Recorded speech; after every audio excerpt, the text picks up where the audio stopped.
You did admit her. Okay. I'm Judy Auld, and thanks very much for being with us this afternoon. I'm currently president of the DC chapter of HLAA. First, let's be sure everyone is familiar with using Zoom. I mean, most of us are Zoomed out, but there's always someone who may be new to Zoom. We have a card captioner. So if you go to the bottom of your screen where it says, where there's a row of icons, toward the right, you'll see CC. If you click on that, you will have captions if you'd like to have captions. Also along the bottom, you'll see a mute button at the far left. It's like a microphone. I would very much appreciate if everyone mutes unless you're speaking, and then you can, of course, unmute. There's also an icon for video. It looks like a little camera. I personally appreciate people putting on the video, even though we're remote and online. I think seeing one another helps create a sense of community, albeit virtually, until we spent some of our time back physically together with one another. So that's my preference. Appreciate if you could do that. And as far as the other icons on the bottom, chat and raising your hand and so forth, I'm going to leave that up to today's presenters to let you know how they prefer to handle that. Any questions about using Zoom? If anything comes up during the presentation, please enter it in chat and we'll try to get back with you. I say we euphemistically. Rachel is our technical guru. So, you know, all things that might need to be fixed technically, Rachel can help us with. Thank you, Rachel, very much. Before we get into today's program, which is very important about the industry and pardon me, pollen. Industry Consumer Alliance for Accessible Technology. You know, I'm always struck by the disability adage, do nothing about me without me. And I think this group really typifies how that can come to be and the difference it can make. But a few announcements before we start today's important program. Let me introduce other chapter board members here today, so you get to know who we are. And also, you know, we're all volunteers at the chapter. And if any of you are interested in learning more about chapter activities, volunteering, considering being on the board, please do let any of us know, and we're happy to answer and address any and all of your questions. Let's start with Rachel, who you've already met. Rachel is vice president, and make sure all this technical, I don't want to say stuff, all these technical challenges are solved. Ken, I saw you earlier. Are you here? Okay, and I see Lisa Ewan. Yes, I'm here. You're back. Okay, Ken Klusky. Ken is our treasurer. He makes sure we're fiscally solid, which indeed we are. Thank you, Ken, for all that good work. And Lisa Ewan, who is Lisa doesn't have an official title. We have to change that. But Lisa does all kinds of things that are very helpful and supportive for the chapter, including working with Rachel to support our website, our Facebook page, and most recently, our YouTube channel. So all these programs are available on YouTube. If you miss one, you want to go back and check something, I'll put that address in chat for you. Russ Mishaloff, who is a chapter program lead, is on a plane about now, so he's not able to be here with us. But if you know Russ, he gave us very detailed instructions to help this go smoothly in his absence. A reminder that HLAA's national convention is again live in New Orleans this year. It will be June 29 to July 1. And if you've been to any HLAA national conventions, I think they're just terrific. They're packed with workshops, demos of latest technology, exhibits, and a lot of interesting social events, particularly in a place like New Orleans. For information, I'll post it in chat again. If you go to our website, the HLAA website, hearingloss.org/convention, you can get all the details you need, or ask any of us on the board for further information. A word about HLAA membership and you. Your membership makes possible these programs and many other activities such as advocacy. If you've already joined HLAA and are a member, thank you very much for your support and contribution. We appreciate that. If you're not and you wish to be, you can again go to hearingloss.org/member, get information. Membership is only $45 a year for national and for chapter membership. We are in the process currently of having, according to our bylaws, elections for certain board members. And if you're a member, then you're entitled to vote. So there are benefits to membership. I will post that in chat as well. Okay, I think those are all the announcements. Other folks on the board, did I miss anything? No? Okay. With that, I will turn it over to Lise Ewan to introduce today's distinguished speakers. Thank you. Thanks, Judy. So I have the fun job today of just introducing our great speakers. I've had the pleasure of working with both Linda and Lisa. So I am just going to read their bios. We have 3 speakers, not in any particular order. First is Linda Kozma-Spytek. I hope I pronounced that correctly. She's a technology consultant to HLAA and a lead investigator in the Deaf and Hard of Hearing Technology Rehabilitation Engineering Research Center at Gallaudet University. She co-leads the Industry Consumer Alliance for Accessible Technology, which is what we're going to hear about today, ICAAT, ICAAT for short. And prior to her consulting work, she was a senior research audiologist in the Technology Access Program at Gallaudet University. She has more than 20 years experience in research, standards development, and public policy work on communication access technologies. Next, Lisa Hamlin is HLAA's Director of Public Policy. She's held this position for the past 15 years, does a great job. She currently represents HLAA on federal advisory committees, industry advisory groups, consumer coalitions, including the FCC's Disability Advisory Committee, Transportation Security Administration's Disability and Medical Condition Coalition, LG's Accessibility Advisory Board, AT&T's Advisory Panel on Access and Aging, the Deaf and Hard of Hearing Alliance, and the Deaf and Hard of Hearing Consumer Advocacy Network.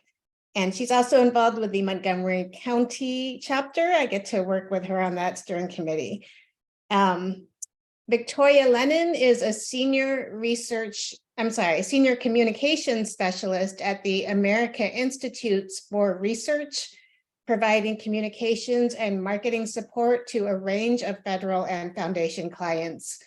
She leads teams of integrated communications and research and evaluation staff to best understand target audience behavior, to inform communication strategies, content development, and digital outreach.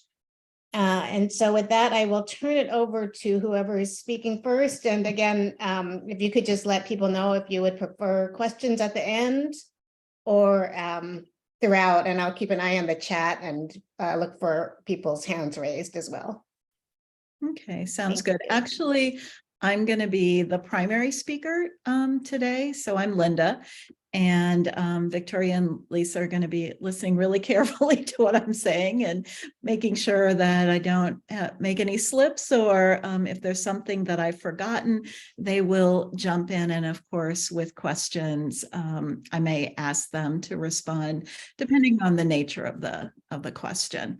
And one thing I will note, on my laptop, when I'm going to be sharing my screen for some PowerPoint slides and then going to the actual website that we've developed, I won't be seeing people's faces, and I won't be seeing anything in the chat because of the way the screen displays things. So Lisa, I will ask if you could just jump in and let me know if there is a question.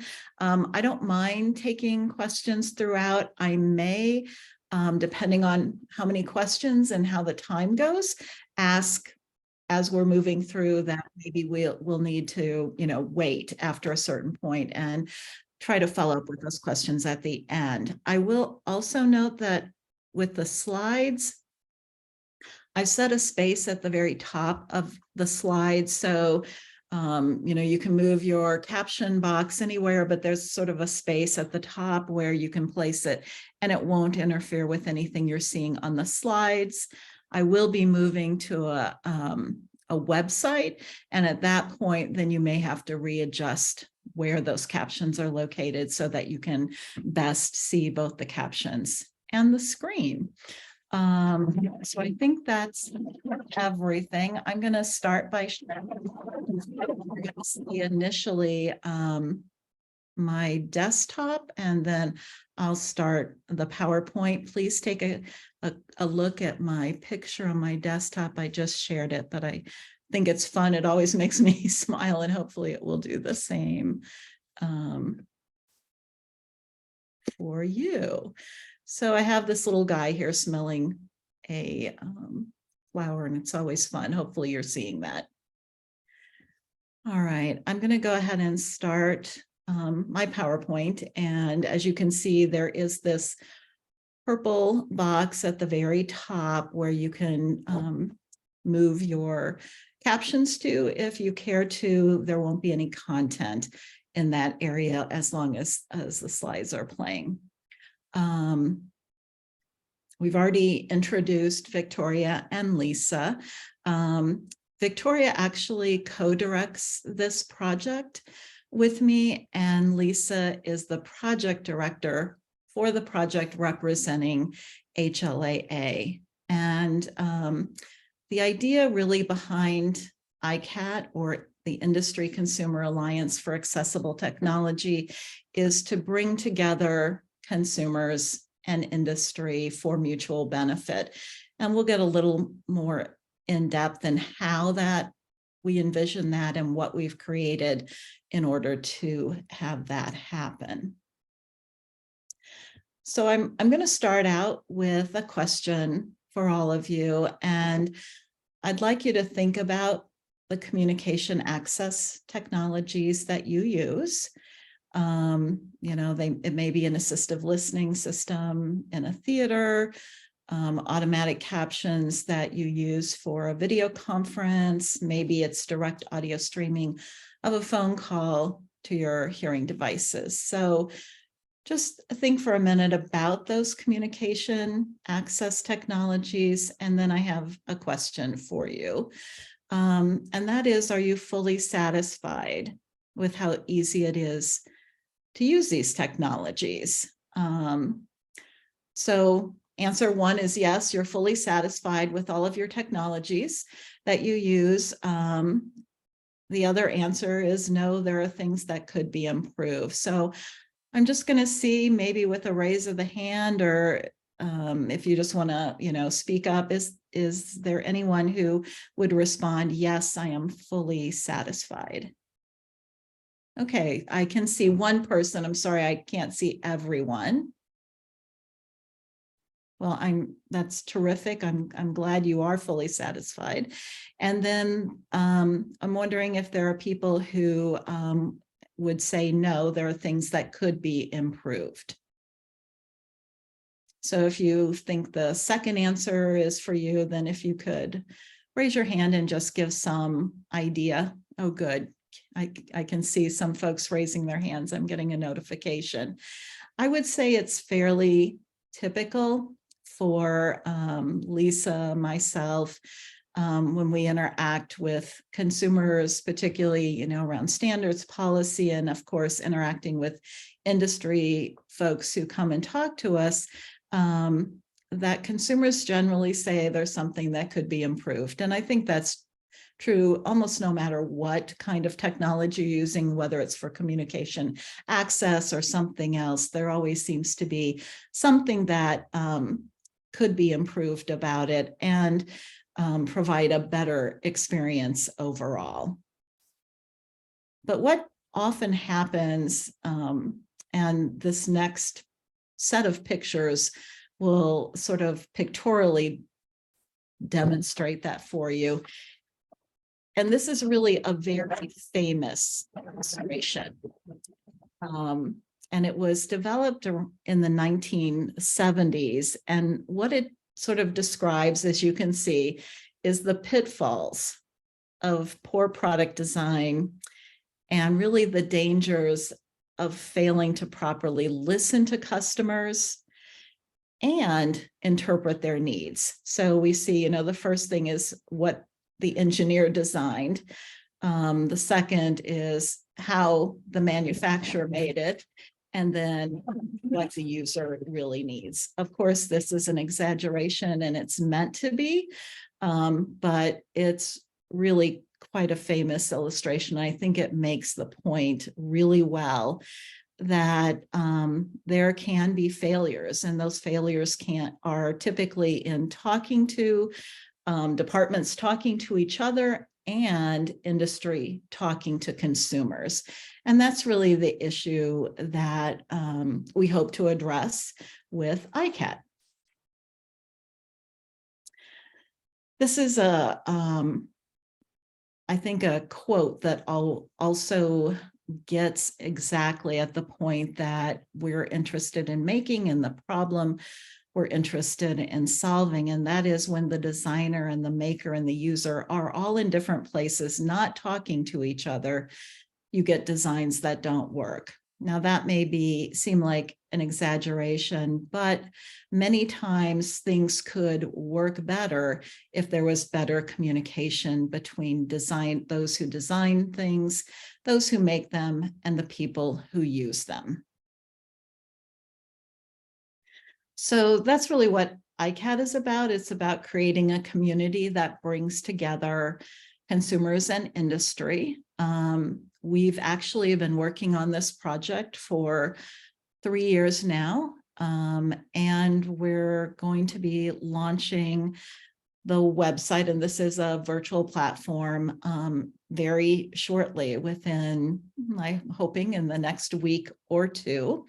And hopefully you'll all consider joining and exploring the website.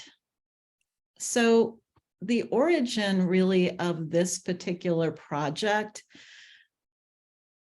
I think, dates back probably now maybe 10 years. And it really came about because every year the Consumer Technology Association invites leaders from disability and access communities to go to the Consumer Electronics Show. And that's really for two purposes: to build relationships between consumers and industry, and also to highlight technologies and opportunities for technology to enhance the lives of people with disabilities. So I've gone to this show, I think 7 years now.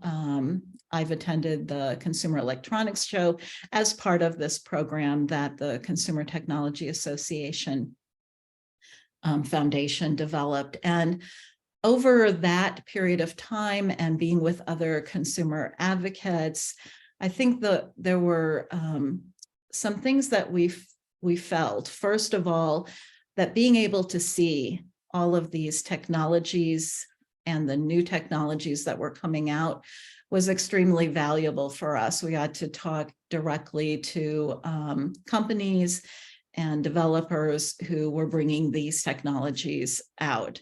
But oftentimes that discussion didn't really necessarily lead to building relationships like what is described here as the purpose for bringing these accessibility leaders to the CES. It was great at the time we were going to the show. We had really good conversations, but there really wasn't a mechanism for us to continue that conversation and to maintain it long-term. So we felt that we really needed something that would allow us to do that and to take advantage of some of the really great goals that this program had, but wasn't, in our estimation, actually achieving them to the degree that we were interested in doing so. So one thing you have to have when you want to create any kind of new program or new project is you have to find funding for that project. And so we got funding through something called the Deaf, Hard of Hearing Technology Rehabilitation Engineering Research Center. I know that's a mouthful, and Lise, I appreciate how hard it is to get all that out. It's, you know, something the government came up with, and they seem to love these long, elaborate names. But at any rate, this is a research center that I've been part of for almost 10 years now.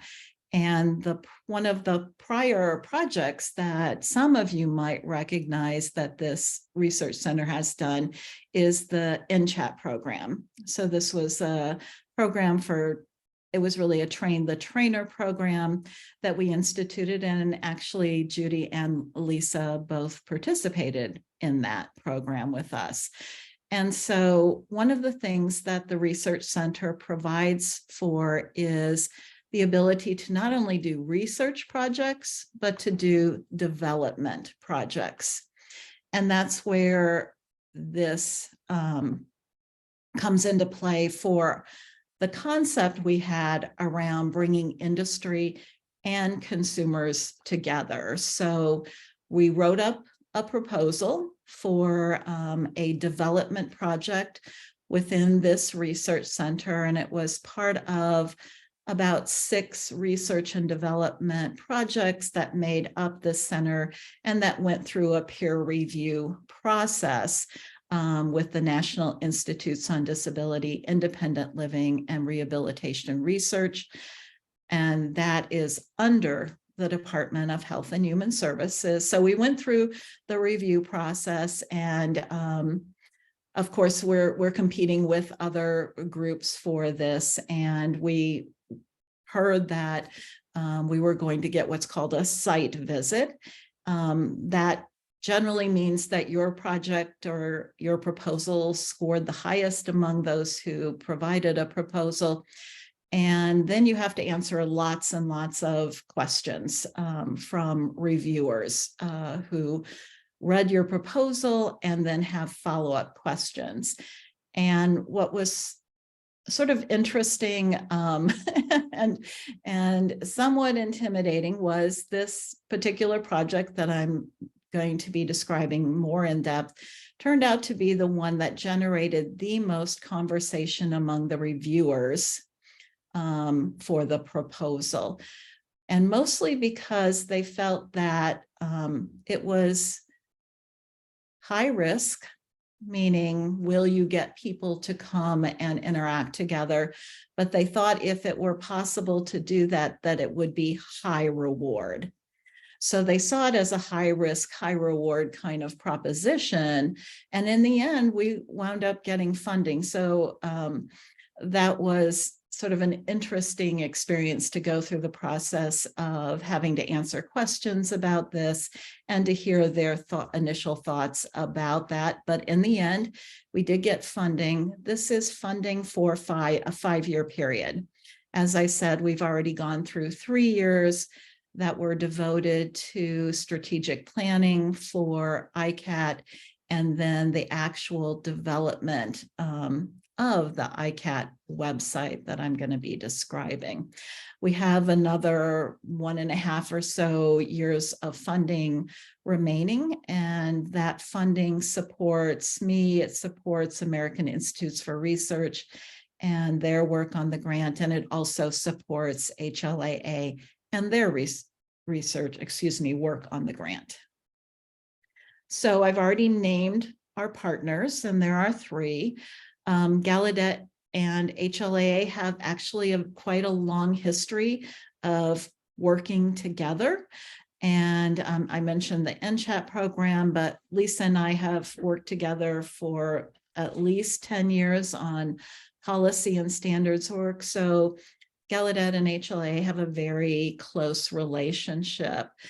AIR also has been a partner with Gallaudet and HLAA. They partnered with us for the NCHAT program, and they brought some really special skills to this project, which have been invaluable for us. One of those being design and development work of the website itself. So they have a lot of expertise in user experience for this kind of website. And then there's a particular aspect of the website that I'll be describing that they also have a lot of experience in. So we felt that we had the right pieces here. We had Gallaudet, who had a lot of the technical knowledge around technology and communications technology, HLAA with the consumer experience, and then AIR brought this technical expertise around the development of the site itself. So we are the three partners in ICAAT. We work together regularly, and as I said, we've been working together for 3 years to develop this website.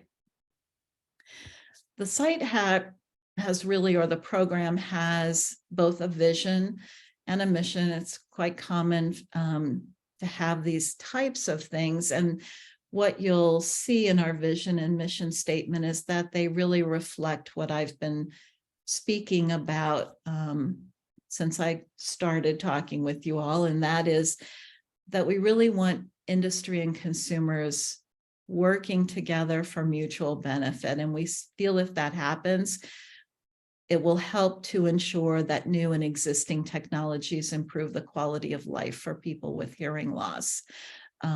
So the mission, of course, is to inspire more accessible, innovative, and responsive technologies from the ground up. And of course, that's really important. We don't want anything considered after the fact, after something is developed. We really want those accessibility aspects built in, baked in from the get-go to meet the needs of people with hearing loss. So this is our vision and mission statements. And now to really describe what the program entails. First of all, ICAAT is an online collaborative space. So it's actually a website, and we're going to go to that website and look at it in just a few minutes. But I want to sort of give you a little bit of an overview of the various elements that are included in it.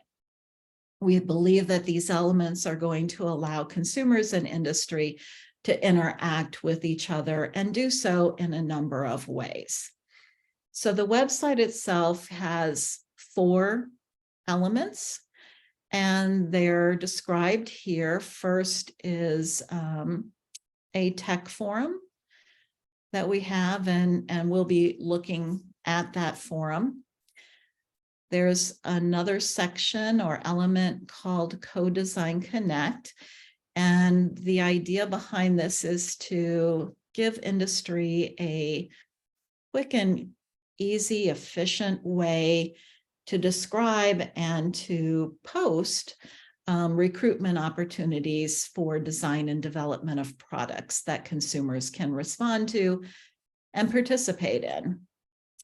The third element is a set of user stories. And by this, we really mean brief descriptions by actual consumers who have written these or spoken these stories about their use of technology and hearing loss. I think one of the things that I hear a lot from industry when I interact with them, and I'll give you an example of one once we look at the user stories, and that is relating to the experience of having hearing loss and using technology. Unless a developer has had that experience, sometimes they don't even have an idea of what it's like to have that experience. And many of these stories give them that. It develops a sense of empathy and helps them understand what it is to be a consumer with hearing loss and what it is to interact with technology as a consumer with hearing loss. We'll take a look at a couple of examples of user stories that we have to give you a better sense of what those are. The fourth element is something we call co-design essentials. And this is really just practical information. It's practical information for any industry folks who are participating in ICAAT, and it's practical information for any consumers who are participating. And to give you an example of that, and this is something that I think Lisa and I have experienced over and over again, is when we have industry who maybe comes to HLAA and says, we have a product and we really like some people to do some testing with this. Oftentimes, they don't have any real idea of how to provide communication access for people with hearing loss. And so we wind up talking about that routinely with folks in industry, unless they have some experience about, first of all, the importance of providing that if they're going to interact with consumers with hearing loss. And second of all, how to provide it. That's often a question that we get. So that kind of practical information is something that we include in co-design essentials. And when we're on the website, I'll show you some more examples of what we mean by that. So there are 4 elements. You'll see each of these elements when we go to the website. So there's a tech forum that allows for interaction between anyone who joins the forum. It allows for discussion, posting resources, posting events, and responding to discussion points. So it's really quite interactive. I think many of you probably do other forums as well.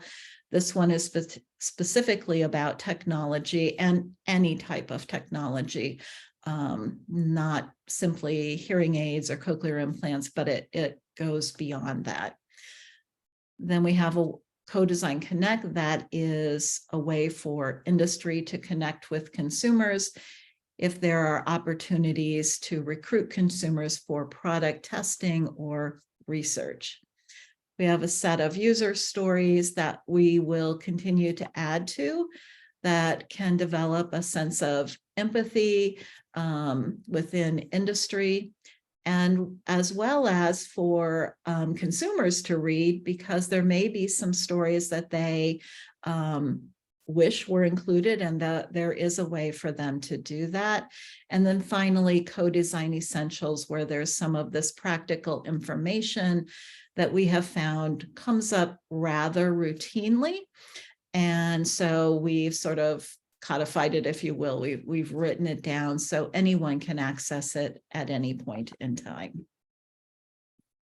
So this is what the homepage of the website looks like.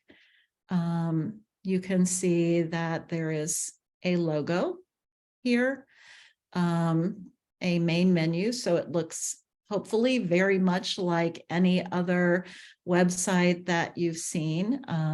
You'll notice that we have a button for the tech forum, and we're going to go and look at what's on the tech forum. Co-Design Connect, user stories, co-design essentials. So these are all the elements that I just mentioned. You should also notice a little icon on the upper right-hand side. In order to participate in some of these elements, you do need to have a login, and you simply create a profile. There's no cost involved. You create the login, you get an email from the site that gives you a link to create your password to it. And from that point on, you can simply log in and access anything on the site. So what I'm going to do now is take us to the site. So the URL is called Alliance for Access. It's really this middle part of the name, .org.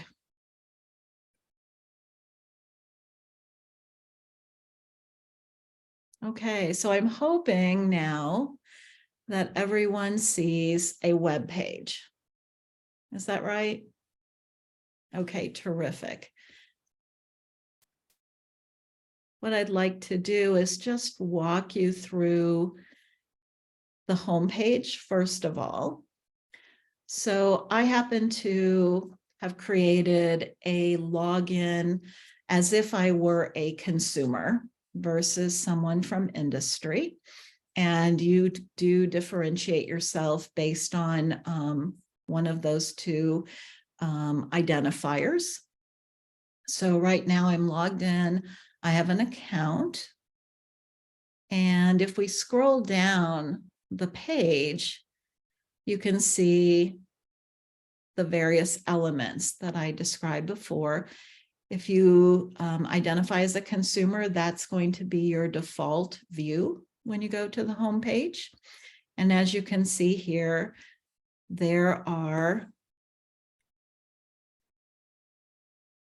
descriptions of participation in market research, testing products, reviewing product literature, and reviewing products, all under Co-Design Connect. And this is really the place where consumers can go and see what kind of opportunities there might be. We've created examples of those here on the left-hand side. Again, we haven't done our public launch yet, but we do have examples for anyone who goes to the site, creates a profile. Even if you don't, you can look at these to get a sense of what kind of information you would be getting from people.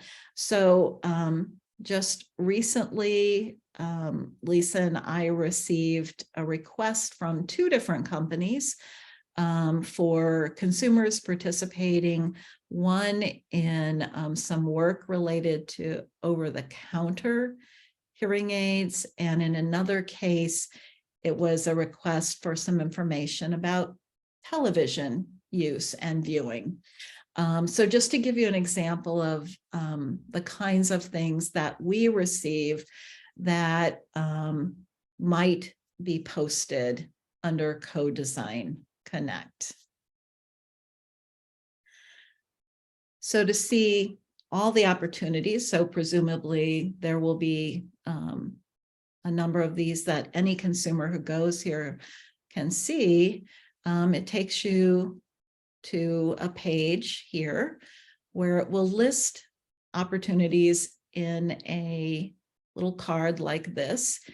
Gives you an idea of what the product or service is that you might be working on, what the period of research is, if there's any criteria for participation that's related to hearing status, any criteria for participating that's related to age, also whether or not there's compensation, and what kinds of communication access is provided.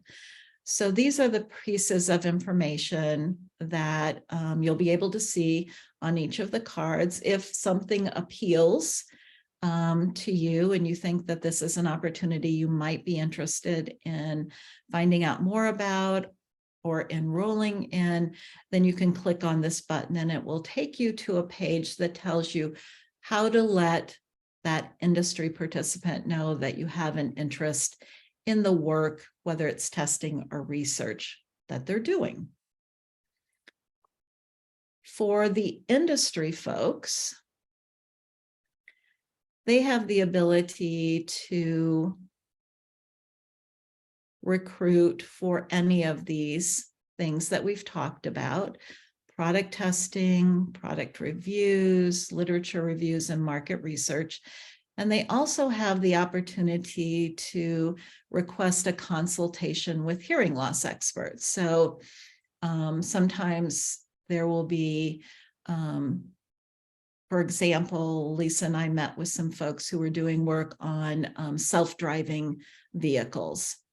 And they had an interest in understanding the needs of consumers with hearing loss. And before they did any kind of market research, they actually wanted to do some consultation with hearing loss experts. So they spoke with folks at HLAA to get that. So this is a common thing that comes up at HLAA, getting requests from industry for some consultation. Having the ability to create some of these opportunities right online is a nice, hopefully efficient, easy way both for industry to create the opportunity and consumers to see what kind of opportunities are available. Industry members do this recruiting through a form. We've really streamlined those forms so that they take about 3 minutes for industry to complete. And once they're complete, they get posted to the site for really anyone to take a look at. If you're a consumer and you're interested in enrolling, you do need to have that account to receive the enrollment information. I'm going to move on to go back to our homepage by clicking on the icon here and take a look at the next element. The next element is our tech forum, and this is a community of practice. This is something that actually American Institutes for Research has had a lot of experience developing these types of communities of practice where people can come together and really engage with each other to solve problems. For the most part, this is the purpose of a community of practice. In our case, we're interested in discussions around technology, sharing experiences, exchanging ideas, collaborating, innovating together. And there are a number of features of the Tech Forum. What you see here on the homepage is just a small sampling. So we have some of the latest group discussion topics that get posted, and we've created these as a start for the website. And here you can see upcoming events that are happening. So I'm going to go ahead and click on the Tech Forum button.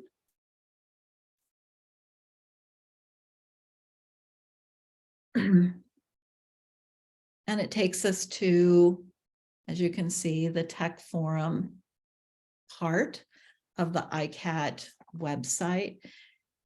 And we have various things that you can look at. The typical about the Tech Forum section and FAQs. So if you have a question that you think might be answered in the FAQs, you can go look there and see if it's answered.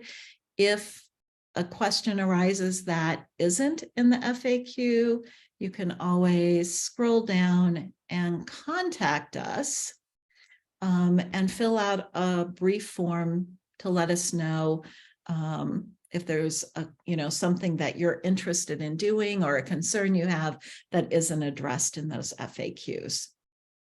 But now to really get to the meat of things, and that is the community.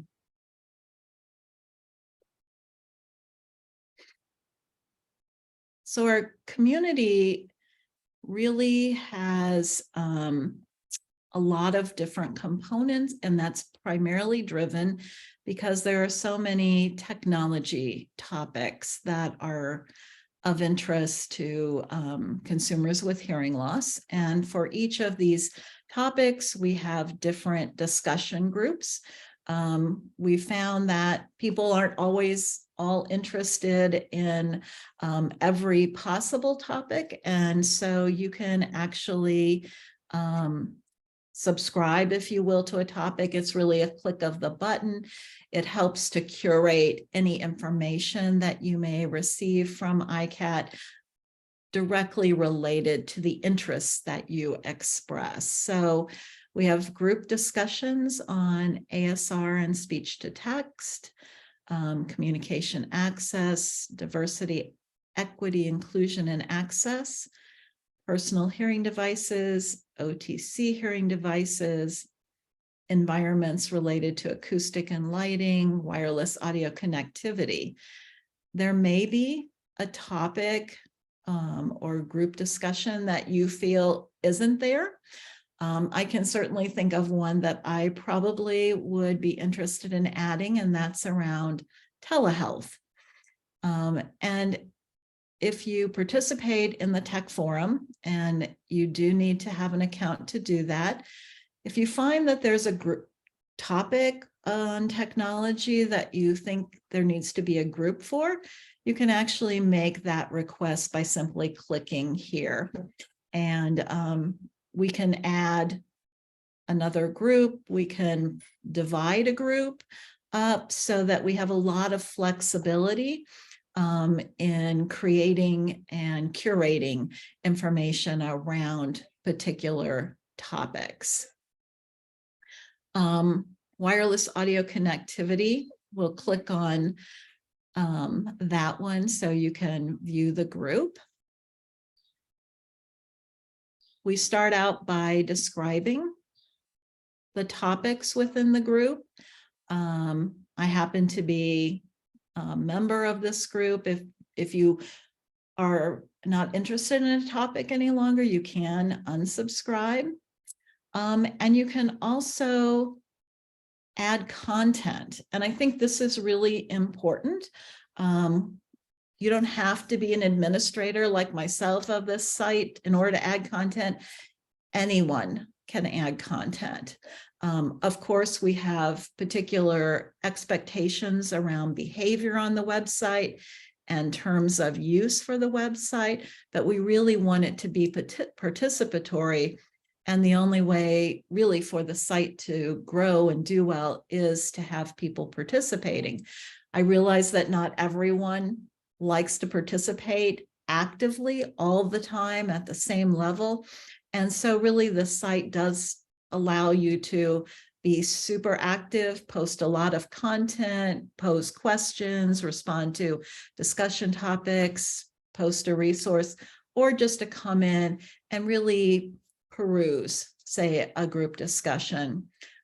So there are all kinds of levels of participation, but certainly active participation at points will really grow the website and keep it really sort of fresh and new and addressing current issues around technology that people are interested in. So to give you an idea about a discussion topic, there's one here. I think that many people have heard about some of the new advances in Bluetooth. And so particularly for assistive listening in large area spaces like theaters or at the movies. And so this is a really interesting topic for many people. And these systems are sort of just beginning to approach the marketplace, but we're interested, for example, in what do you like about systems and what would you want to change if you could, and how the systems you currently interact with are used. So that's a place where you can go to that particular discussion and add your comments or read the comments of others. So this is what makes it interactive. You can attach a file if you care to preview what you've written. And then, of course, when you save it, others will be able to see your reaction to this particular discussion. If we go back to wireless audio connectivity, that particular technology group, you can see that you not only can add discussion points, but you can add resources and events. To give you a sense of resources, they can be nearly anything from web pages to articles to blog posts to podcasts, anything of that sort. This happens to be one from the Bluetooth Special Interest Group, and it describes that new Bluetooth technology. This is an article. It's actually HLAA's information on hearing loop resources. So that gives you a sense of the types of resources. If there's an event that is going on related to this topic, that event can be added. I know that at the upcoming HLAA convention, that there is a session on Bluetooth. There will also be a demo in the exhibit hall related to it. And so that could be noted by adding to the events. The events calendar is something you can look at. You don't have to be in a particular group discussion to see events. You can go to the calendar and see anything that's upcoming. So there are a number of things that are coming up.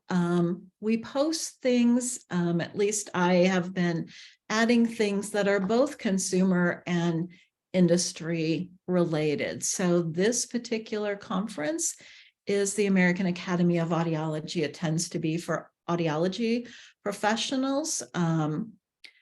This is a very interesting conference that I have gone to. It's actually virtual and it's free. It's 2 days. It covers a lot of accessibility topics, but it will cover access related to communication technology. So I do like this. I'm looking forward to learning more, for example, about some of the legislative activity that is upcoming. Future of hearing healthcare. This one's interesting. There's a fee for this. It's, I think, $30 if you don't want to get continuing education units if you're a professional, but if you're interested, it's $30, and it's quite a variety of topics that includes latest developments and technologies impacting hearing healthcare. The Cochlear Implant Conference that happens annually, and that's occurring in Dallas this year. Of course, the HLAA convention, and then the Telecommunications for the Deaf conference in July, just to give you a sense of the kinds of events that get posted. If you want to go directly and see just generally what kind of resources are available, you can do that. You don't have to go to a particular discussion group necessarily to see that, and you can see a variety of things that have been curated or added to that anyone could post. Because we're not live yet to the world, you're not going to see a lot of things from folks outside of the ICAAT team. But there are some interesting ones. Here's one: what goes wrong when we design for people, not with people. I really happen to like that particular discussion. This is a podcast, and it does have a transcript. I think Judy might have mentioned the Nothing Without Us. Mindset Matters. So this is an article or blog post related to that. Certainly, automatic speech recognition and transcription from speech to text is a hot topic. I had someone find this article very interesting, Lost in Transcription. So this gives you a sense of what kind of resources there are. This is the Over-the-Counter Hearing Aid Act. So we include government documents as well. And you can search for resources based on the type of resource it is and the topic that it covers. So that's our tech forum. It has a lot of different ways to interact and a lot of really good information about a wide variety of topics. Hopefully you could see that we include topics that aren't just about hearing devices, but all kinds of communication technology that impact people with hearing loss, as well as mainstream technologies. I'm going to go back to the ICAAT homepage, and I'm going to scroll down the homepage again to the next item or element that we talked about. And these are user stories. And as I mentioned, they are related to technology and hearing loss in the real world. Each of these stories comes from an actual person who either talked about this or wrote these stories. We take anything anyone provides to us, and we do edit it because we have a particular format that we use for the user stories, but you can explore those stories as a consumer, as well as an industry person. I mentioned that for industry, this is one way to help develop empathy about the experiences of folks in this community.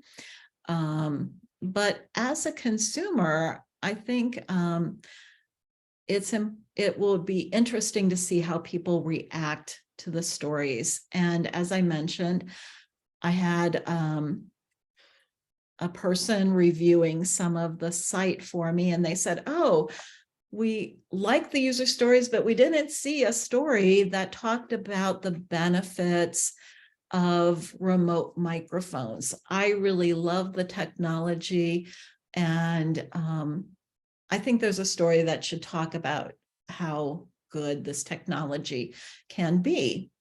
So my response was, well, I would love to get your story. We hadn't gotten a story like that yet. And you can contribute a story. So you can come on here. If you read through these, you can see that there are 20 or so currently.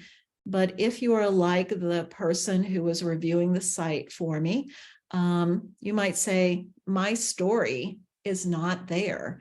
And if that's the case, you can click here and you can send us information and we can curate a story about your experience.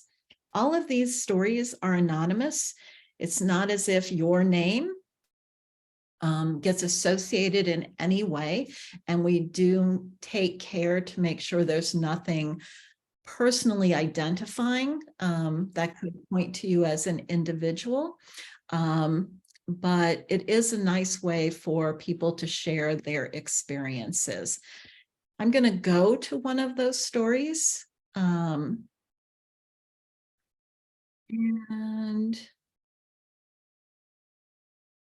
you can see what one looks like. So this is something someone sent me. All of our stories are about a 1-minute read. They're not long, but I think they are particularly meaningful. This is something someone provided me toward the end of COVID. I know we haven't quite gotten to the end yet, I guess May 11th or whatever the date is, the official end, but this was a very interesting experience this woman was relating. She talked about attending events in public venues. So she said, these events add so much to my quality of life, but public spaces are the perfect storm for hearing challenges, even with my personal hearing aids.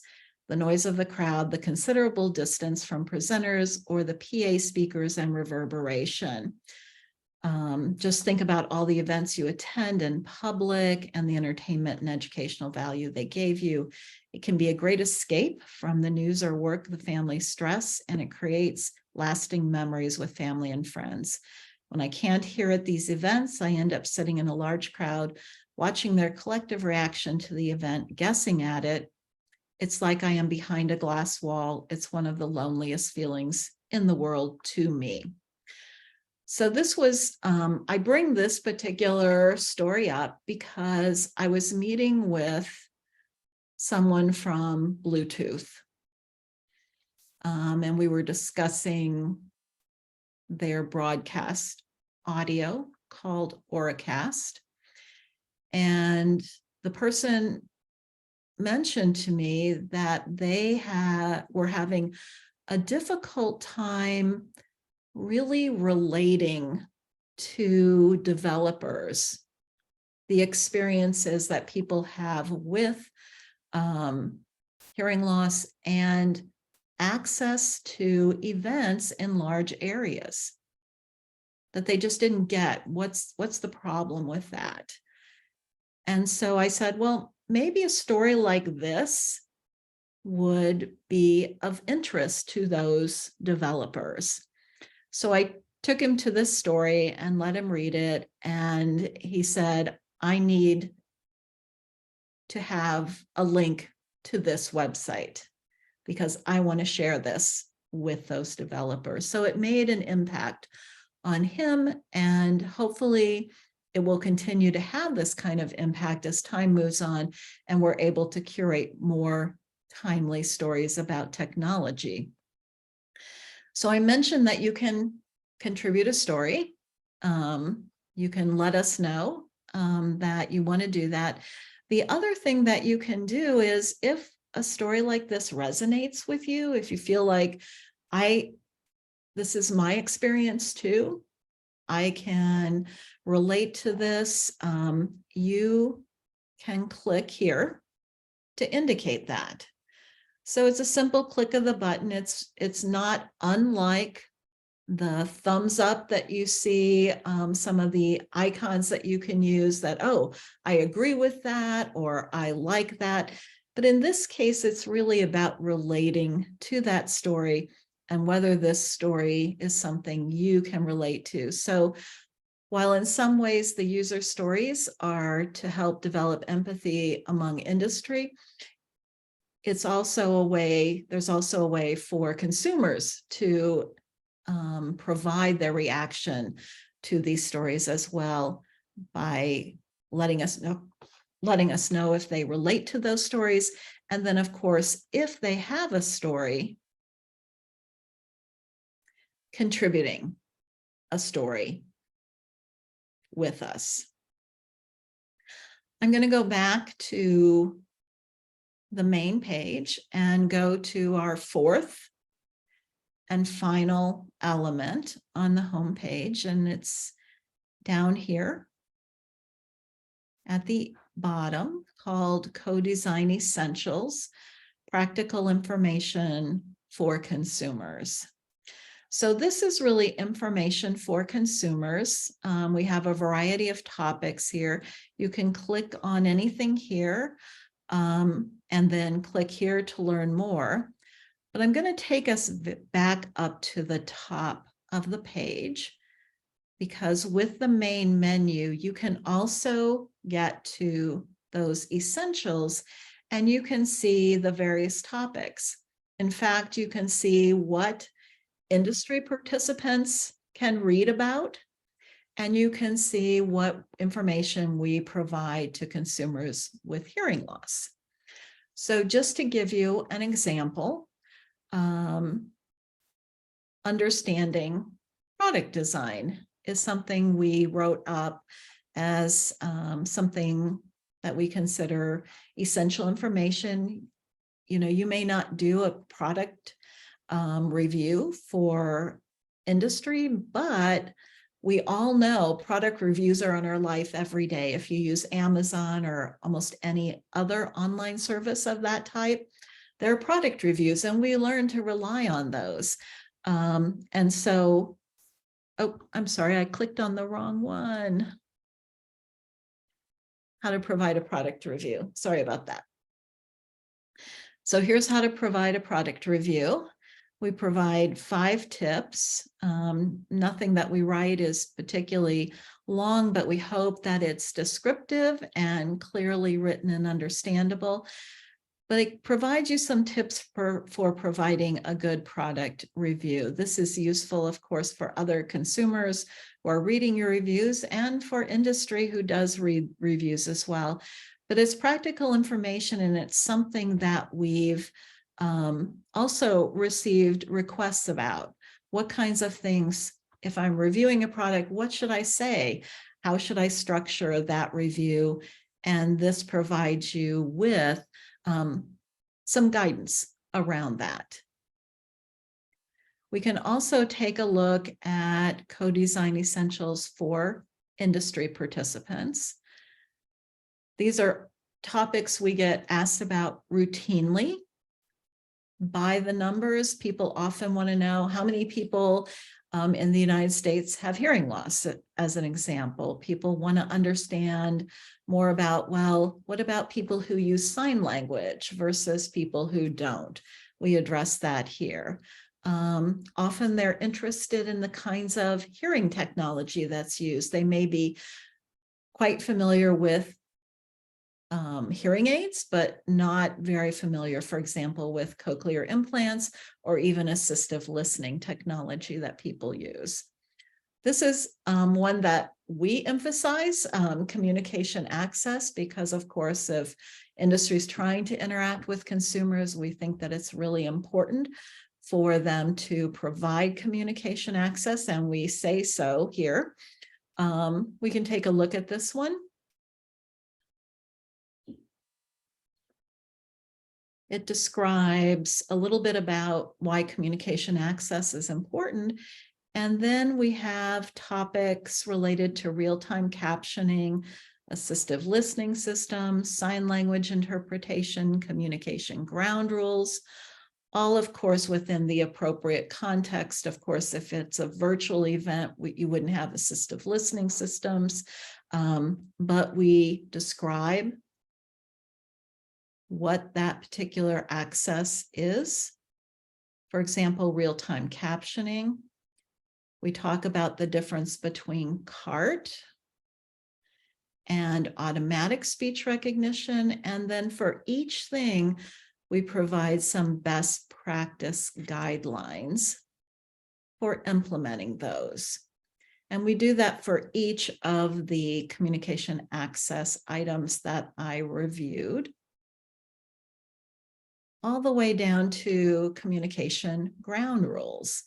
So having a bit of an understanding about how this works and some of the best guidelines for communication when people with hearing loss are participating is something that's also important. But this gives you a sense of the kind of essential information that we provide both industry and consumers with hearing loss who participate in ICAAT.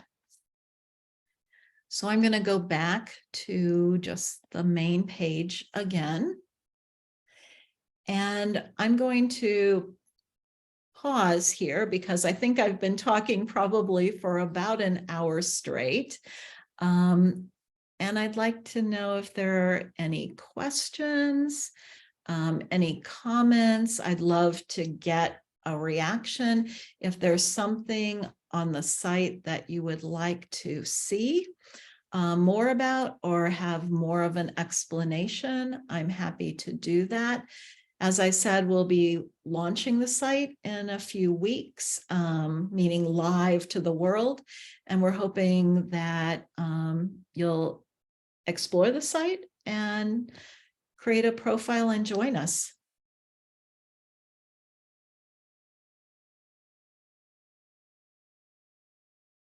So I'm going to pause there. I'm going to continue to share my screen. Just in case anyone wants me to point something out, but Judy, I don't know if you have if anyone has any questions or comments for me. I was just scrolling through chat. Oh, I see a hand raised. Jane? Sure. Hi, yes. This is Jane Hager, and I'm in Maryland, and this is very exciting. Linda, you had mentioned, I think in the beginning, that this is not only for hearing, but possibly for other disabilities as well. Can you expand on that a little bit? I mean, if someone is low vision or blind or dual diagnosed, is there information available? Thanks. Yeah, sure. Hi, Jane. It's so nice to have you join. So this particular website is for people with hearing loss right now. We actually thought very long and hard about names and how we were going to structure this, very carefully about what we were doing, and even reached out to other organizations who try to implement something similar. No one did it in this particular way, but for now, this is really for people with hearing loss. If someone has a dual sensory loss, and they have hearing loss and vision loss and have an interest in participating, we'd be happy to have them join us. I don't know how this will evolve over time, and I certainly hope it does evolve over time. It may be that other organizations use this same model and make a different site, say that's disability specific around maybe vision loss and blindness, for example, or mobility issues. But for right now, we felt that in order to really be as focused as we could be, and because our collective expertise is around hearing loss, we really wanted to focus on hearing loss for this piece of it. So we're not looking at other disability areas, just hearing loss. So that was maybe too long-winded, but I hope the explanation helped. Thank you. Sure.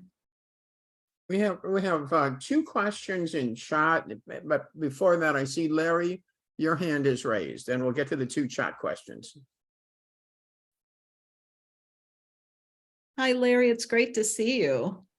Thank you. Great to see you too. That's what's good about Zoom. You don't have to drive in order to see each other. True. Yeah, I just wanted to make, this is exciting. I looked relative to this. The first thing is, for years, I've always, and I think you know that I've always wanted to participate. You know, like whenever there was a new product that you were doing, the center. And I've always wanted to participate.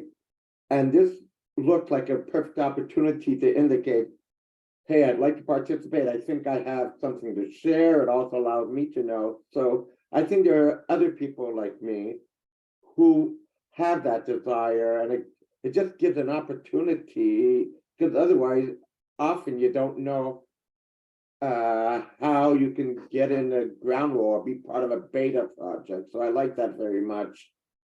The second part, I wanted to just ask a question. Sure. So I see the industry, I see the consumer, but I'm also, as an audiologist, I see this as an opportunity for professionals to get in there just to see what's coming out in terms of industry, seeing what users are saying so they can use that information Yes. with their own consumers. So I see that also trying to get them involved, the health professionals. So I just wanted to see what you thought about that. Yeah, actually, really anyone can join. So I'm going to see if I can show you my account. And again, I just created this account as a dummy account to demonstrate this for you, but I'm going to edit my account. And hopefully you'll see here that at first we're just asking, are you industry or not industry? If you're an industry user, you're really representing a company. If you're non-industry user, you're maybe an advocate. Maybe you're a professional like an audiologist. Maybe you're a consumer with hearing loss, or you're an audiologist with hearing loss. So really anything sort of goes. We're open and welcoming anyone who wants to participate. And in the profile, you can indicate if you're a consumer, maybe you're an engineer and a consumer. Maybe you're a friend or family member. You're a healthcare provider, you're a researcher, a student, technology developer. So we did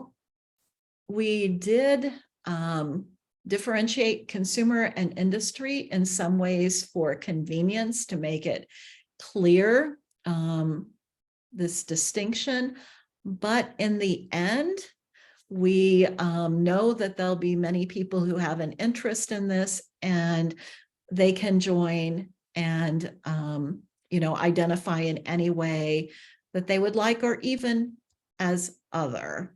If there's some category we haven't included, that's a possibility as well. But as you can see, you can be a healthcare provider. If you want to be more specific, you could put other and put audiologist here. So really any and all folks are welcome. It was convenient in some ways, but also explicitly makes this distinction between industry players and sort of consumers and all of those others that are related to the consumer community. So Larry, I hope that answers your question about who can participate. But we're open really for anyone. The industry piece is important. We want people who are representing a company to identify as industry, in part because there is a simple vetting process that anyone who joins as an industry participant has to go through. We want to make sure that anyone who's joining is a legitimate business. That we can actually talk to someone in the company and make sure they understand the purpose of ICAAT, that it's not for marketing, that sort of thing. So there is this vetting process that happens for industry participants. Consumers, like I said, simply create a profile, get an email in order to create their password to log in. That gives them access to absolutely everything. Did that help? Okay, Linda, in chat, I see a related question. Sure. Kind of out of sequence, but it is related, from Eileen McCartan. And Eileen, you may want to unmute and put on your video so you can elaborate on this. It says, how are experts in hearing loss vetted, chosen, monitored, etc.? Thank you. Sure. So Eileen's talking about, I'm going to go back to ICAAT. So she's really talking about Co-Design Connect, consultation with hearing loss experts. So essentially what this means is that they'll be talking with someone from HLAA initially. Or we might, depending on what they indicate is their need, and if we believe that there isn't anyone at HLAA that can address the information that they're seeking, then we would do the outreach to someone else who we consider a subject matter expert in that area. So that's how that works. It first comes to HLAA. We review the request. If what's needed we can respond to, we will do so. If not, then we'll recommend another subject matter expert.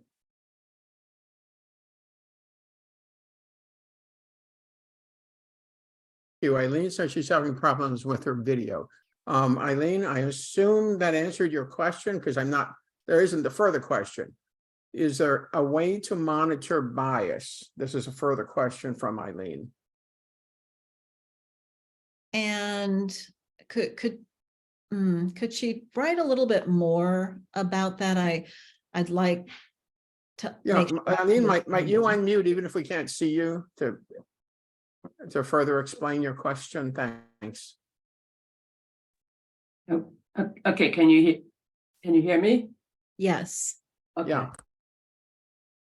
So my question basically is, I need to turn off this. I am hearing myself. I'm having an echo here. I'm sorry. Oh. Let me close this. Oh gosh, sorry. Let's see if I can close out of this. Okay. Do you hear me now? Yes. Okay. So my question is that when someone comments wants to have some information from a hearing loss expert, of course, you know, there's a lot of diverse opinions about hearing loss and how to address it and so forth. And if we only focus on the acoustic, I think there's going to not be a problem. But there might be other questions in terms of communication access to sign language, captioning, audio. So then when somebody from HLAA gives an answer, it may not really show the broadness of the possible answer. I don't know if I'm making myself clear, but just to be sure, like someone from HLAA who answers the question is someone who has a hearing loss or has experience with hearing loss. I mean, of course they do, but there are other perspectives and how you would monitor what's going out there. So if I'm understanding your question, Eileen, so let's say we get a question that's related, like you said, to sign language communication, maybe for Well, let's say you get a question about, you know, those gloves that spell out words which are very unuseful for anybody. Right. You know, so some people will, oh, I know there's an app or I can spell letters out in my hand and just glove, Sure. which is not really of much value. Right. So HLAA has a long history of really good interaction with all consumer organizations that address people who are deaf, whether that's that sort of a medical definition of deaf, whether it's culturally deaf, people with hearing loss, hard of hearing, whatever that identifier you want to use. And so if there was something along those lines, honestly, I think HLAA would say, likely, we don't think those gloves are worth much. Remember also that I spent more than 20 years at Gallaudet, but we'd reach out to folks who were in the deaf community. So I don't think that if we thought that a question wasn't directly related to, say, the constituency that HLA typically interacts with, that we could reach out to Gallaudet, we could reach out to NAD, we could reach out to TDI. So I think that, we have really good interactions with the broad range of members of the hearing loss community. So, and I don't think we would be shy or feel like we knew everything so that we, maybe wouldn't reach out. We most definitely would, and indicate, of course, to the person that they need to seek information from people who utilize, for example, sign language in order to get, the most direct information about a reaction to a product like that. So I don't think that I've ever seen this kind of thing happen. And I will say that, you know, I have had folks from NAD send people to us as well. So I think that that long history of really good relationships among the consumer organizations means that we find it easy to interact with each other and to make recommendations for example, in this case, like you're describing, an industry person to speak with someone in an alternate organization whose constituency is more directly impacted, like with the signing gloves that you described. Does that help? Yes, that helps because it's good that you have the HLA, a person who actually knows what they're talking about in that pool of experts, you know, rather than someone who says, I'm an expert, I'm going to be in this pool of people who can answer your questions. What you probably have in place is some vetting of the people who in HLA who will be answering those questions. It won't be just anyone coming in with a hearing loss. That's correct. That's correct. It will not just be anyone. Okay. Yeah. I mean, not anyone, but someone who thinks they are an expert. Right. Right. Yeah. You know, a lot of people out there think they're experts. Let me tell you, you know yourself, I'm sure. Yes. Yes. And we, Okay, you know, thank you. we just, you know, we talk, for example, in communication, this communication access section, where we talk about, for example, provision of sign language interpretation like this, where we talk about, you know, someone who uses American Sign Language may not benefit from captioning as a substitute. So they Right. have to be, you know, this is the kind of information that you will find on the site. So we make a real effort to address some of those distinctions within this broad community. So just as another point of information that I think is related to the questions you're asking. Thank you very much. Yeah, thank you. Judy, did you say there was another? Thank you. I'm sorry. All yours. Oh, no, I didn't know if there was another question. I thought there might have been one more.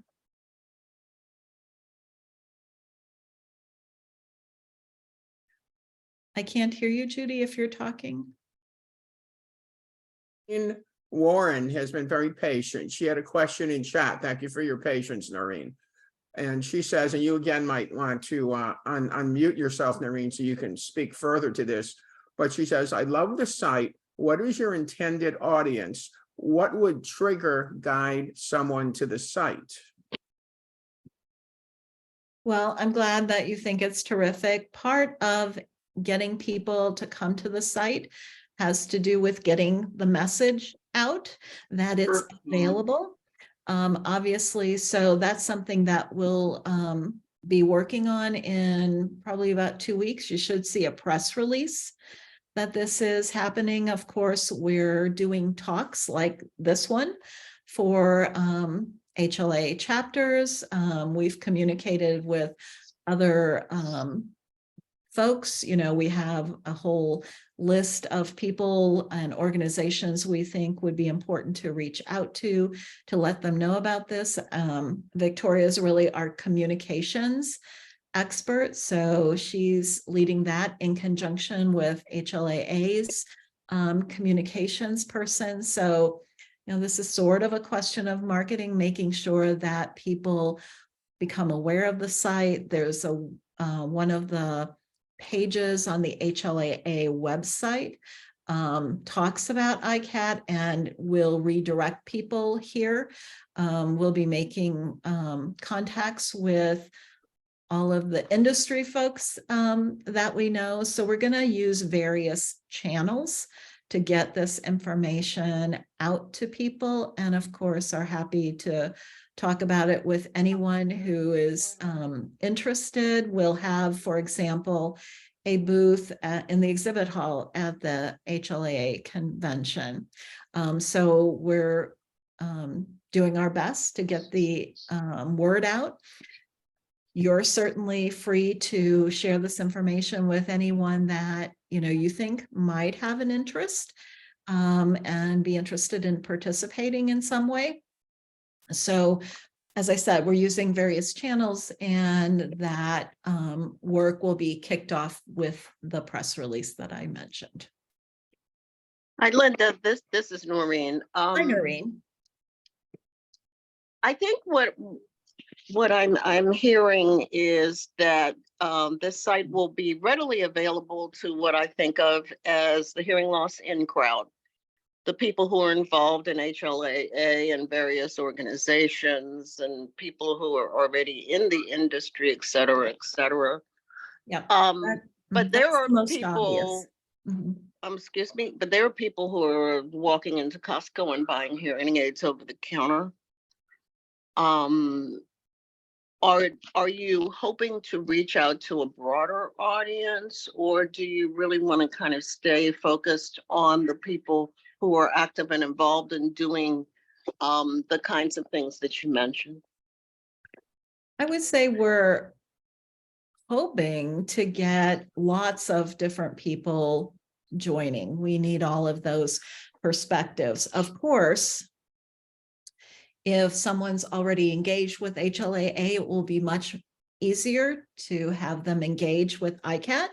The more distant they are from any of these things, we know, even HLAA knows that getting some, people to join HLAA can be difficult, getting the word out about that organization. So I don't think we're, we understand the challenges, I suppose, is what I'm saying, but that doesn't mean that we're not going to work to spread this as far as we can, and really hope that we get as many people interested and engaging as we can, because the more voices we have, the richer the information, the richer the communication and community that will develop.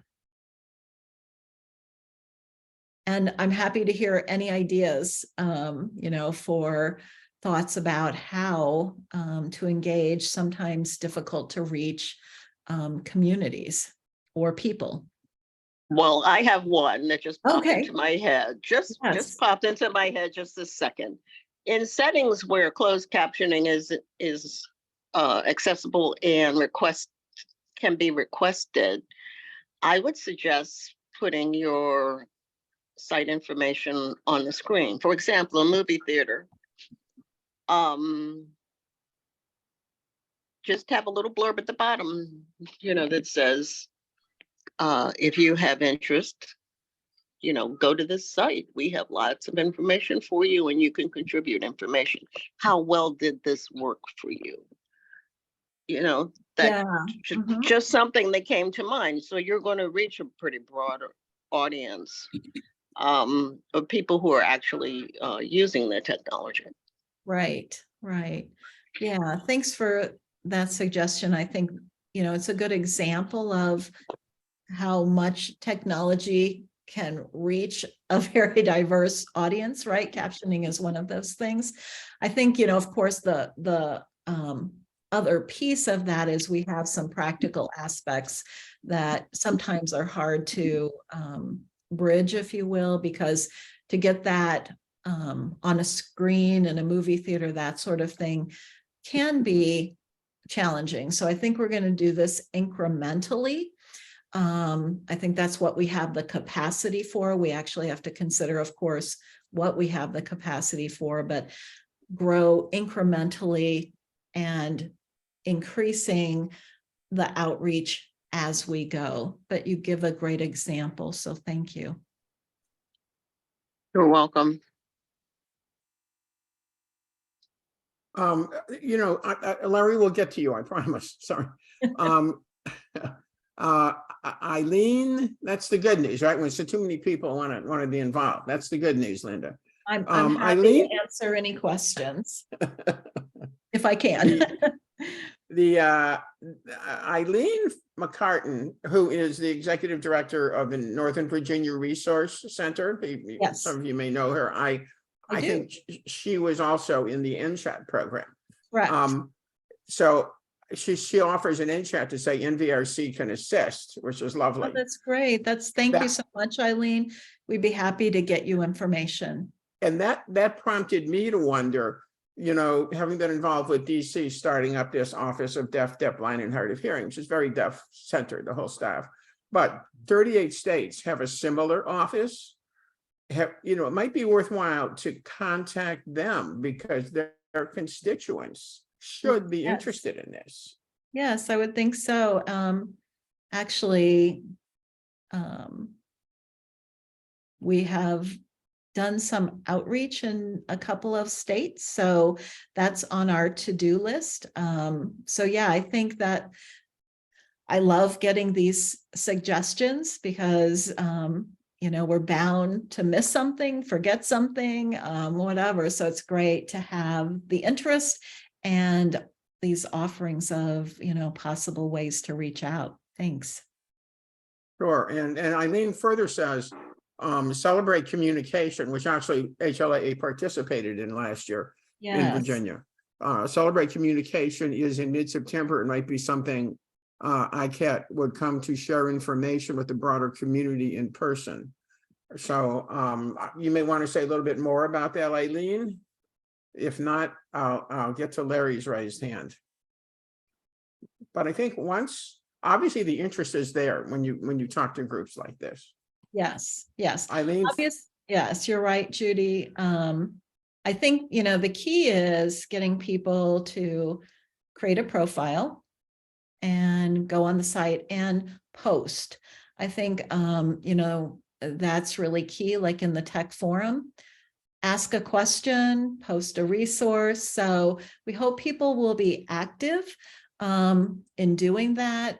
Sometimes it's, you know, you like just going in and sort of perusing, but it's really that activity coming from other folks who've developed profiles and joined ICAAT where that engagement will happen. So that's what we're hoping for, is getting people to actually create a profile and come on and start talking in the tech forum. Let us know if you have a user story that you'd like to contribute. As you could see, they're relatively short and we would help curate those with you. And then hopefully once we get folks in industry posting these opportunities, people will want to participate. Thanks, Judy. Sorry, I got so long-winded there. No. A note here that we probably should share orally. It's posted in NCHAT from Victoria that says, note that this is grant funded, so no advertising funds. We appreciate if you help spread the word. That's right. Did that answer other folks' questions? If not, Larry, you're on.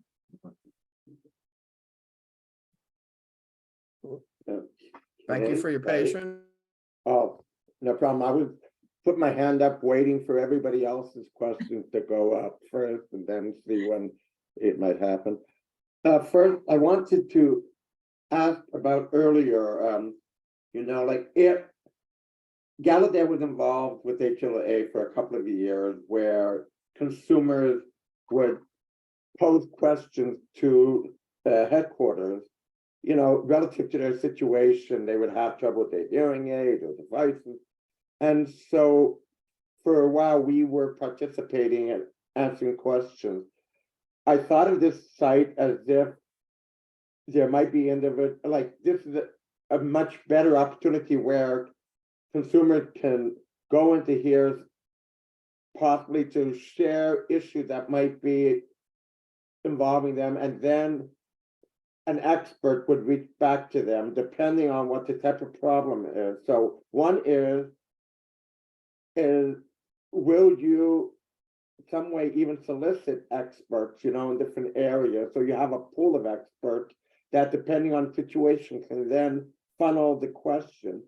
Second, are these questions, can they be where they're not viewed by anybody else? Because it might be very specific to their life and it's not a general post. They would like, throw the question to the expert and they want an answer. So I'll start with that. And then I just have another little question, but that what I wanted to know, how, because it seemed this site could address what, those questions that were coming by phone to headquarters, and then it was just somewhat very inefficient to get to us and then to get it back. So I just wanted to think what your thoughts were about that. Right. Actually, we considered the idea of having like kind of what you're describing, almost a help desk, if you will, providing technology assistance in that way. And the more we explored it and trying to, find people who were interested and had the ability and bandwidth to actually be consistent partners on that, it was really difficult, I can tell you. So we chose not to include that kind of element. If something were to change, about how easy it was to have that kind of, assistance provisioned in some way. Remember, right now, this whole endeavor is grant funded, and so the site and everything about it is free for people to use. The grant funding will end in a year and a half, so we have to think about the question of sustainability. I don't know exactly where that's going to lead, but trying to find professionals who will consistently be available to answer questions like that can be really time consuming and resource heavy. So I don't know that we'll revisit that, but it was definitely one of the pieces that we considered as an element of ICAAT initially. And for the very reason that you mentioned, Larry, we were familiar with this relationship that I think Gallaudet had with HLAA, where questions could be answered and it was students who were providing the responses. We didn't find a good path forward for that particular aspect, and so we chose not to pursue that and focus on these other areas. I don't know if that could change in the future. And Lisa Hamlin, if you have anything you want to add to that, please feel free to do so. No, I think you covered it. That we really, and as Linda says, it doesn't mean it's written in stone. If it turns out that this is something we want to do later, that we have the resources to do it, we just don't want to add it unless we really have the resources to back it up. I don't want to start something that people then are disappointed with. Yeah, exactly. It can be challenging to find, to be able to do that kind of monitoring and curate answers, vet them for accuracy, that sort of thing. That's a fairly significant undertaking. And I think, while I think it's a worthy effort, right now, it's not something that we can do within ICAAT. And then, thank you. It's something, that's the problem, is to maintain over time and to be able to do this. Yes. What happened with us at Gallaudet is that our students now rotate every year, and it just became difficult to maintain that. My other question, I guess, as grant funded without advertising, because I was thinking, even the way I let consumers know in the past when I was truly a director in a clinic about HLAA was have flyers and have them in the office, so as they came in, they would pick. So I'm thinking, does this grant allow you to develop like almost like a little brochure that audiologists, because that's where not only people who get hearing aid, but people who might get tested for the first time and not ready, could just pick this up and then you know, those who might be interested, then that's a way of reaching them, but that, I guess, considered advertising because you have to pay for the money to develop the flyers. And I thought of maybe field testing it, maybe just pick a few sites, you know, a certain amount. But if, but on the other hand, have an exhibit table at HLAA is also a form of advertising. So that's fun. The question is, could you develop flyers? But again, not national, not big scope, but just to see, hey, does this result in people accessing the site?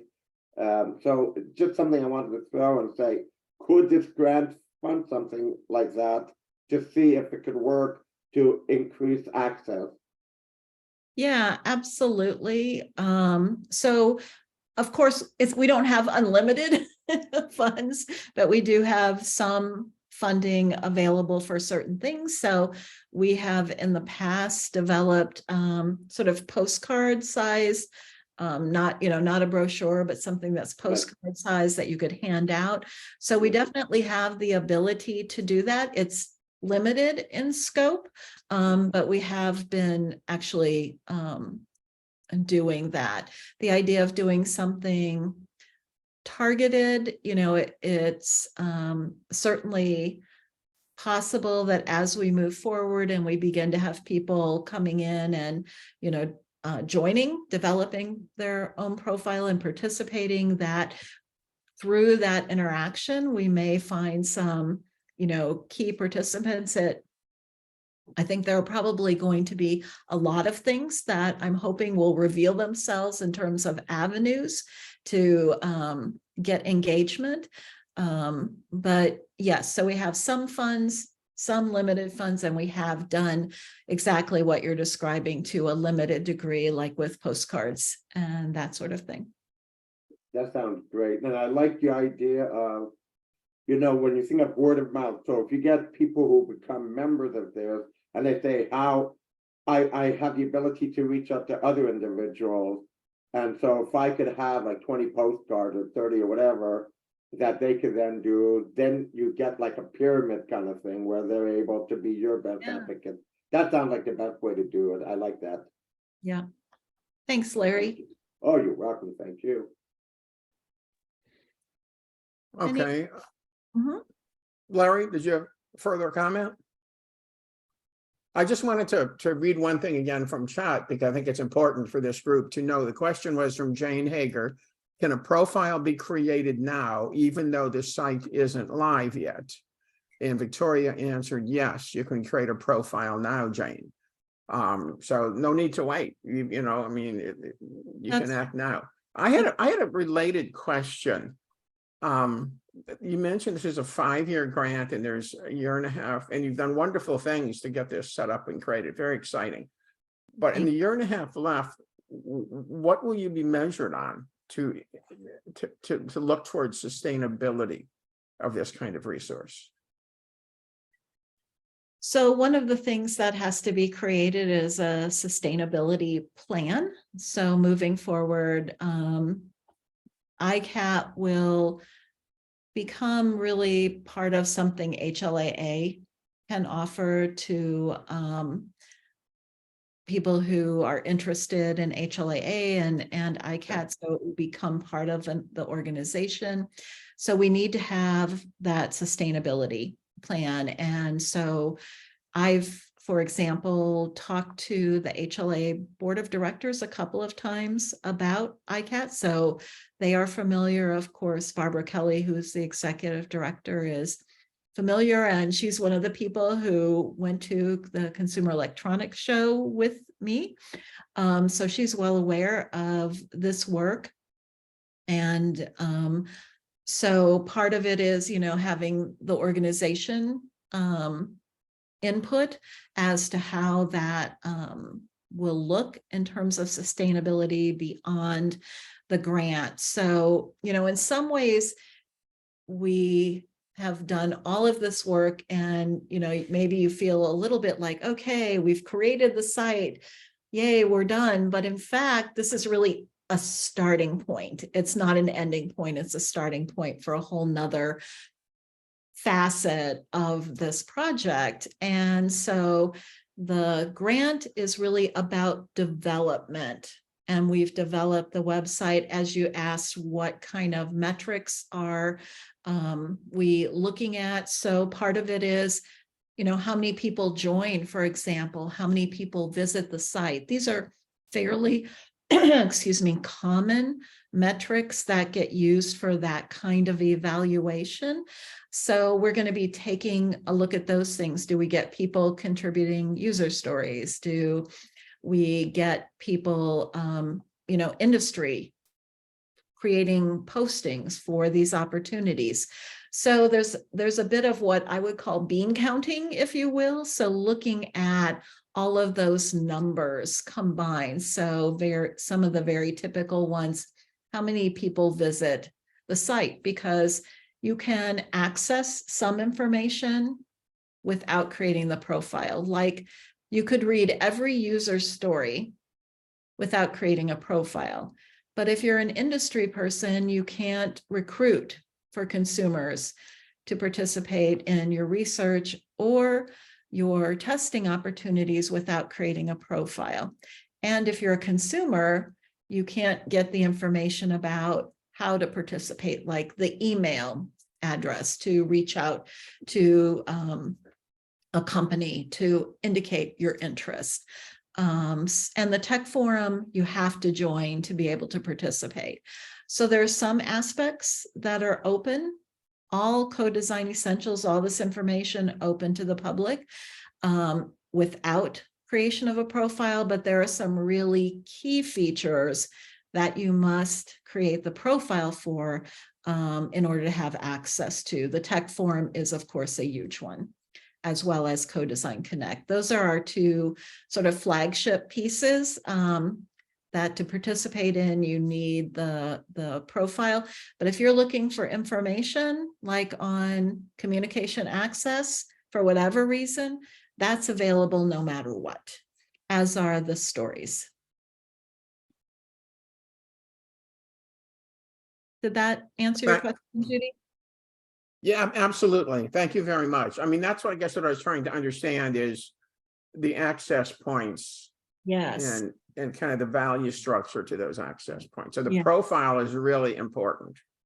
Yes, the profile is very important. As I mentioned, It allows you access to what I consider sort of what I call the flagship pieces. But there's also information we want people who need it to have access to it. Like I mentioned, co-design essentials, particularly something like communication access, understanding that I don't want to risk, you know, in any way impede somebody from getting that information. Got it. Thank you very much. Appreciate Yeah. that explanation. Sure. I don't see, let me check chat. I don't see any, did I miss anything in chat? Anyone? And I don't see further hands raised. Okay. And we're right up against 4 o'clock, which is the time we, you know, we contract for our cart provider. So any final comments? I have a final comment. I just want to emphasize what Victoria said. So I'm gonna actually, I'm hoping this works.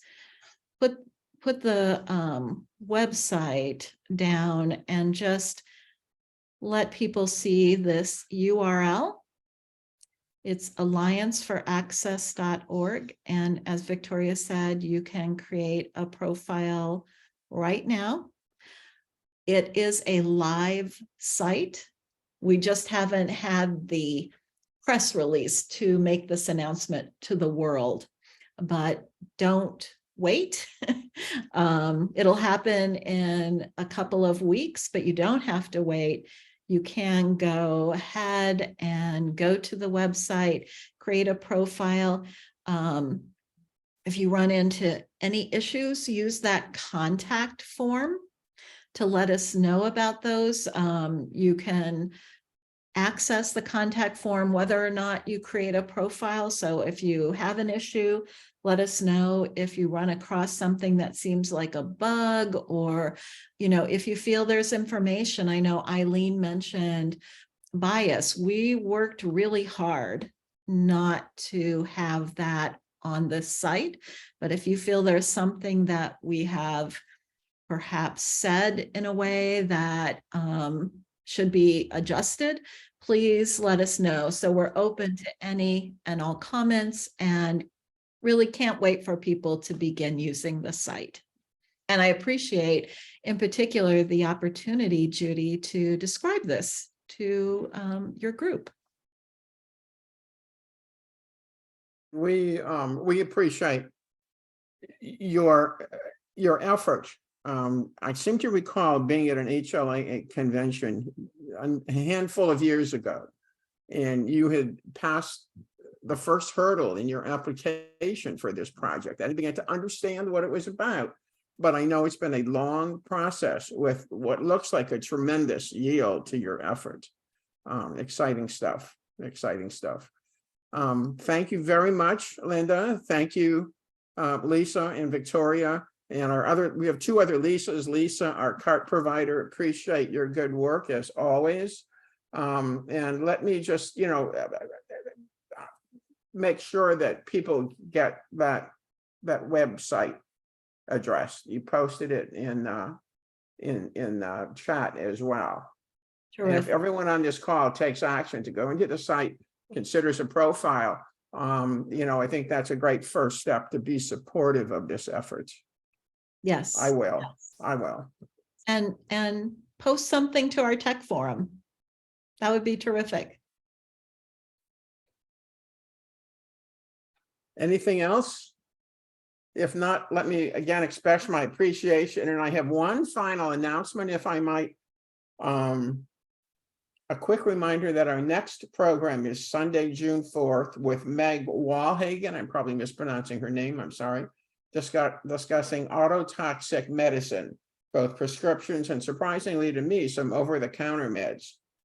If you're on our mailing list, you'll receive that announcement. If you're not, again, go to our website and you can make the request to be on our mailing list. That's the final announcement. Thank you very, very much for sharing this great effort and information. I'm thrilled that we can kind of upfront help make services and devices that support us more effective from the get-go. Right. Yes. Thank you. Thank you, everyone. Appreciate it. Bye-bye.